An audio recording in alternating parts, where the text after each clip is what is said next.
Updating the DDC PS with new wiring and a new fuse holder.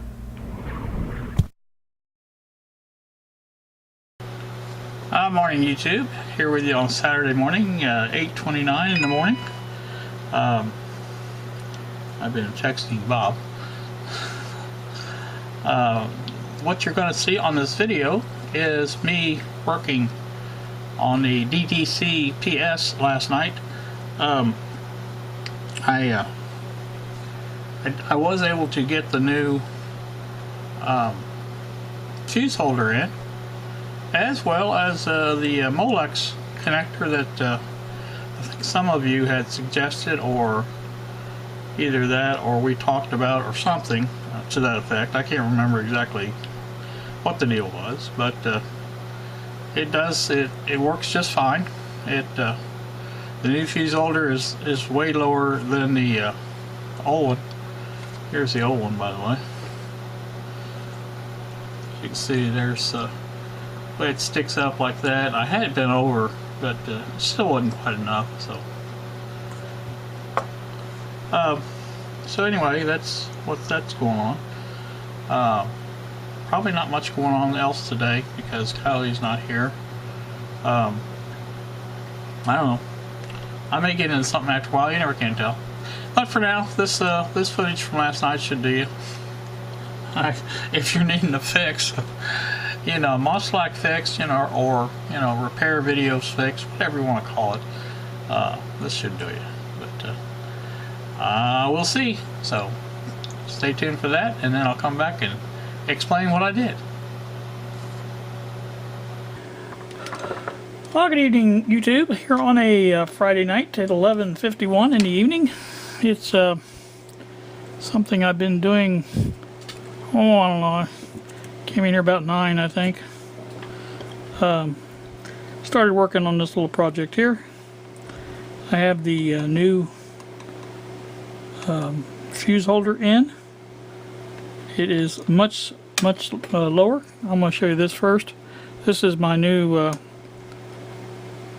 system where it goes into the plugs into the other part coming out of the variac and the wall wart. Well, I've got another end here to fix. I haven't got it done yet, but it'll hook up just like, well, if I turn it around right like that. And these will hook up to the variac wires. Well, this one to the variac wires and these to the wall wart.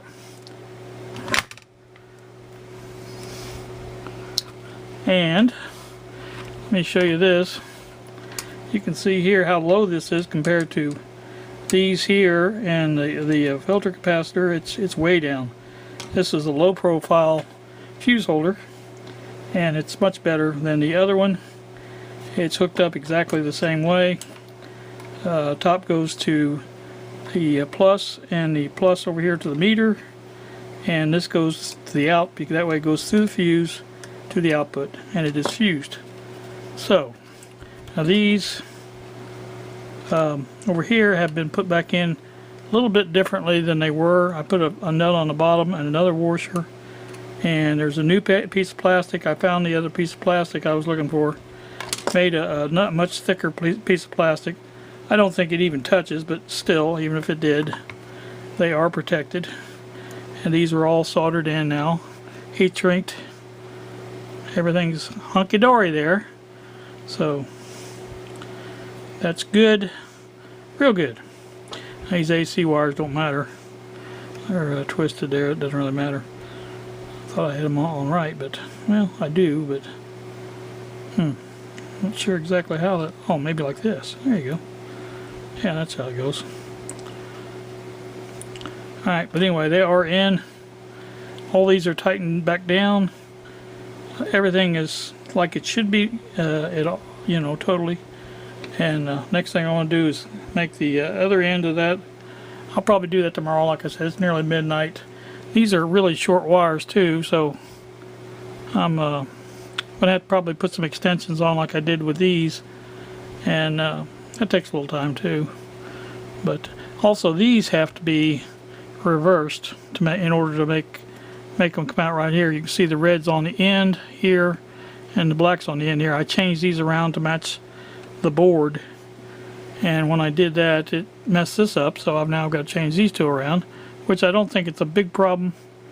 I think well, these came out pretty easy on this one here, so I'm hoping these do. If not, I'll just hook the wires up backwards from the wall where it doesn't really matter, just as long as the polarity's right, you know what I'm saying. And so that's all I got to really do. Get all that done and should be ready to use. Like I say, I've got quite a bit of a lead here for this. Comes out pretty far, and like I say, I'll put a little extension on that with the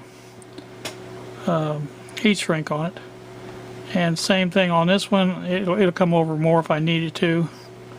So that's all I gotta do. But like I say, tonight or right now, I'm gonna pack it up, turn in. So I may bring you back in the morning when I finish this up. See ya. Alright, back once again. You guys should know me well enough by now to know I wasn't going to just leave this here till the morning. And I didn't. I did fix the whatever. I did configure the other end of the molex connector for the for this. So they will connect together.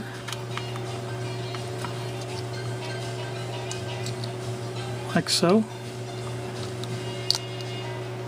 Yeah, I probably got it upside down. Yeah, I do. There we go. Like that. Those will be fed back into the hole over there. And once that happens, then I'll go ahead and just bolt it back up. That's about all there is to it. It's just a matter of putting it back on. In fact, I'm going to do that right now and test it out a little bit, see if it works. Hang on, I'll be right back. Alright, back once more. And I do have it all back in there. Fits nicely. Turn it on, make sure it works. That works. That works. Let me turn the power on. Make sure that works as well. Let's try this one over here first. That seems to be working. Got 45 volts from 16. Turn that down, let it go down. I looked all over for this. These things are very hard to see, and I could not find it. I was going to make a pattern for my other one I was making, and I ended up having to do something else, but I got it working. It just never fails. It ceases to amaze me how these things work. But anyway, okay, that's going down pretty slow, but it is going down.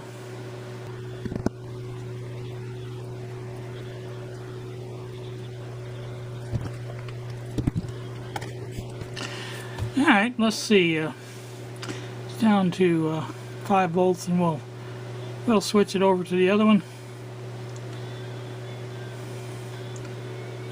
Don't expect this one won't take as long to come down, obviously. I think I want to measure the voltage because I want to make sure the fuse is working on this side. See if this will reach. Oh man, you gotta be kidding me. That close. Give me a clip lead. Alright, let's get some voltage. 200 range, that's alright. Let's go to here. Bring our voltage up a little bit. 26. Don't have anything on the other one. Oh, back on the DC again. 27.2. It's about right. Close enough.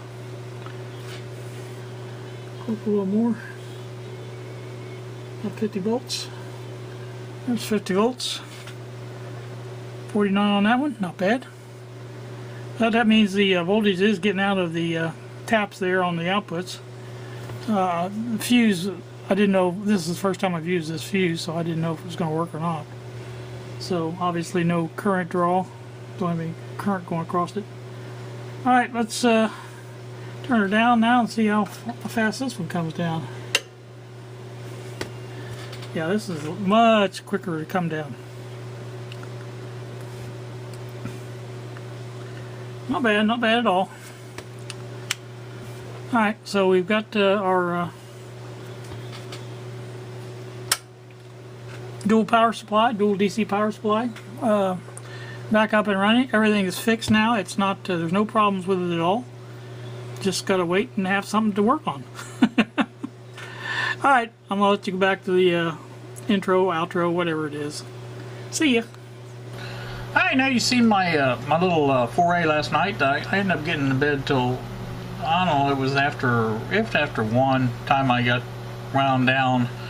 My oldest granddaughter was wanting to play Trivia Crack, and so I played Trivia Crack a couple rounds with her.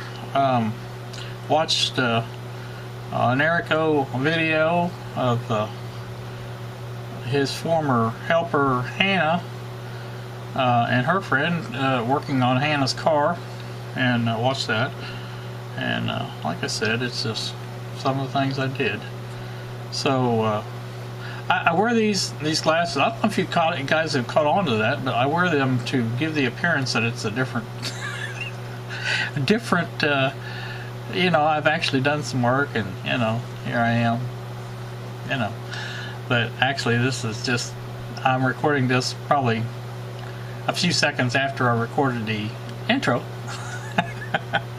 So I told Bob the secret, so I figured to share it with everybody. But I don't always do this. Sometimes I actually, you know, have an intro, do the work, and then I do an outro or whatever. But you know, this time I just did it because I already had the actual work footage done, and I thought, well, you know, this is the way to do it. You guys have a pleasant day. Thanks so much for watching, and I like to do it this way because I can see you. Bye.